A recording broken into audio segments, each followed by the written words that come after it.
On n'abat pas les arbres n'importe où, on n'abat pas les arbres n'importe comment. Il y a souvent une norme qui se cache derrière un arbre. Alors voilà quelques exemples de travaux. L'éclaircie précommerciale. Dans beaucoup de jeunes forêts, la densité des tiges est élevée. L'éclaircie précommerciale consiste à couper certaines d'entre elles de façon à dégager les arbres les plus vigoureux, à sélectionner certaines essences particulières et à favoriser les tiges de meilleure qualité. Le bois coupé est alors laissé au sol, puisqu'il n'a pas de valeur commerciale. L'éclaircie commerciale. Ce type de coupe se pratique dans les peuplements dont les arbres sont sensiblement du même âge et lorsqu'ils sont assez gros pour être mis en marché. L'éclaircie commerciale consiste en une récolte d'arbres de qualité moindre ou qui nuisent aux arbres de qualité supérieure, dans le but d'accélérer la croissance des arbres restants et d'améliorer le peuplement. On coupera en priorité les arbres qui risquent de mourir au cours des 10 prochaines années.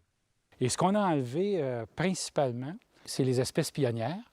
Dans le cas ici, c'était du peuplier deltoïde, qui avait une cinquantaine d'années et qui était complètement au-dessus de la futette de cette forêt qui reste ici maintenant. On a réalisé la première coupe d'éclaircie commerciale dans cette forêt. Donc, c'est une forêt qui est très jeune.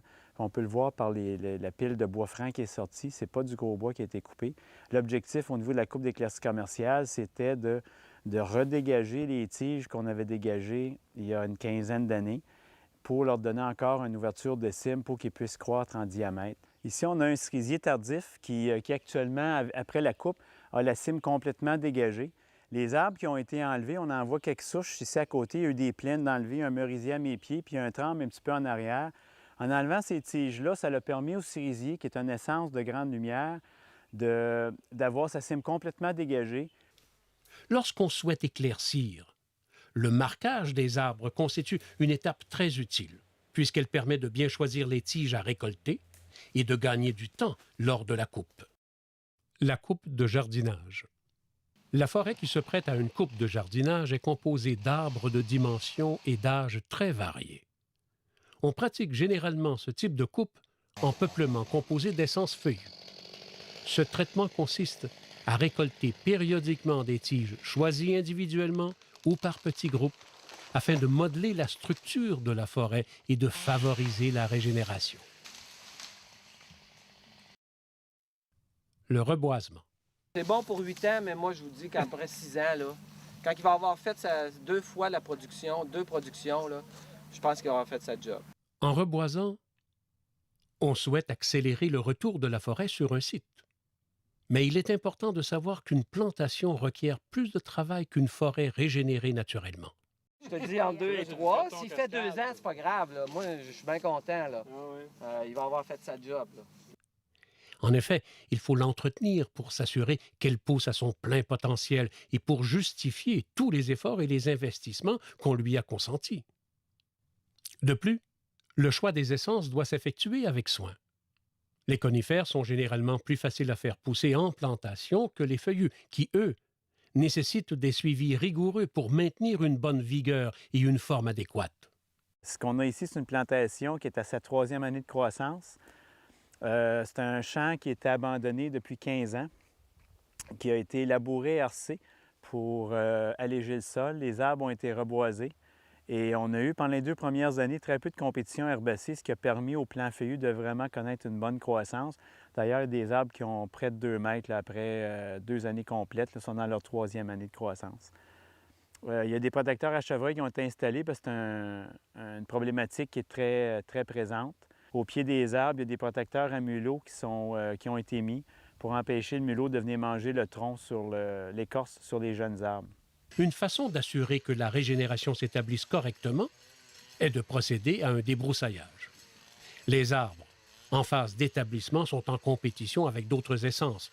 Le débroussaillage vise donc à contrôler la végétation compétitive en libérant les jeunes tiges d'avenir. L'élagage.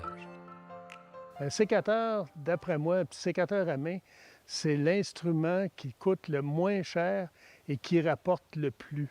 Parce qu'en élaguant notre arbre, un petit arbre, on lui donne une chance de grandir avec un tronc propre. L'élagage n'est pas une opération financée par les programmes d'aide, mais c'est une implication peu coûteuse pour le propriétaire forestier.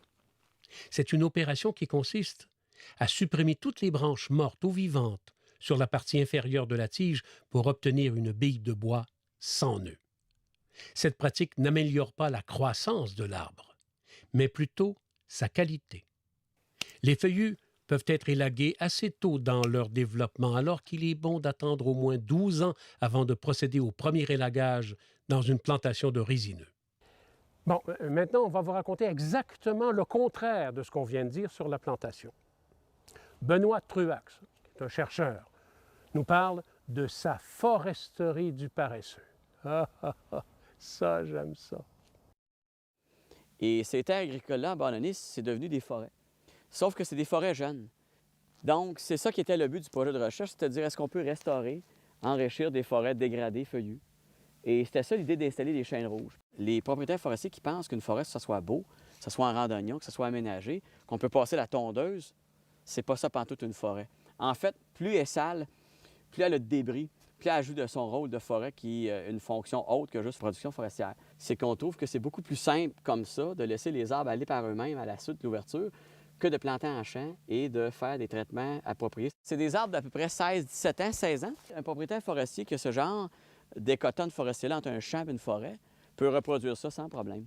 Ce qu'on a essayé de reproduire dans notre système, c'est exactement ce que lui a fait naturellement. Et ça veut dire qu'à 50 ans, ce que je vous disais tantôt, à 50 ans, vous avez un arbre qui a facilement 1 pied de diamètre. Alors ça, là, c'est ce que n'importe quel propriétaire peut produire dans une friche forestière feuillue dans le sud du Québec.